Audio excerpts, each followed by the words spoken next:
My name is Battalion Chief Usarius Royal. I've been with the Shelby County Fire Department for 18 years. In the 18 years, I fought over 325 fires, and I've assisted with the investigation of more than 75 structure fires in my 18-year career. I currently hold several certifications in the field of fire investigations with the state of Tennessee. Most recently, fire crews made a fire at 614 Main Street at 1:17 p.m. The first arriving company arrived shortly thereafter and reported seeing dense black smoke issuing from the eaves and roof vents of the house. The first two engine company proceeded to the northeast corner or side AD of the house and forced open the door.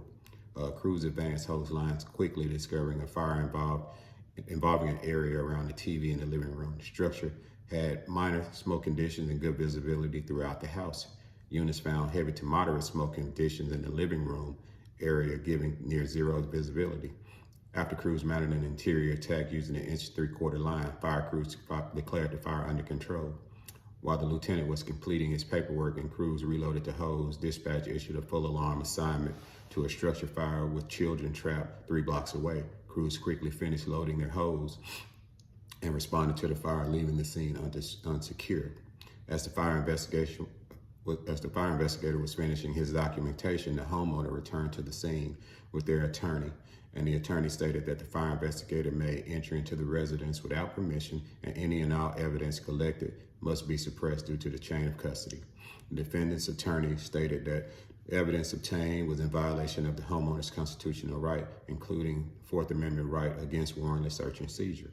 Your Honor, there was a fire that appeared to have started in the living room behind the television set. On further investigation, it was noted that there was some type of device melted behind the television.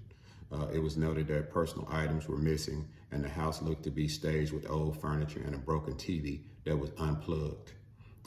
There was evidence of a pour pattern originating behind the TV and poured towards the kitchen with some type of accelerant. This is evidence of the pour pattern that was found at the residence. Upon further investigation, it was noted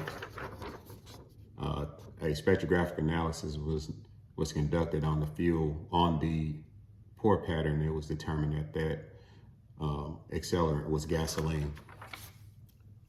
In my expert opinion, I believe that all items discovered should be admitted into evidence due to the investigation of this residence was no more than a continuation of fire operations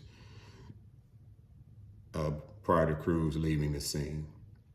This is no more than exigent circumstances. Exigent circumstances states that emergency circumstances including fire, extinguishing a fire will authorize warrantless entry for cause and origin investigation.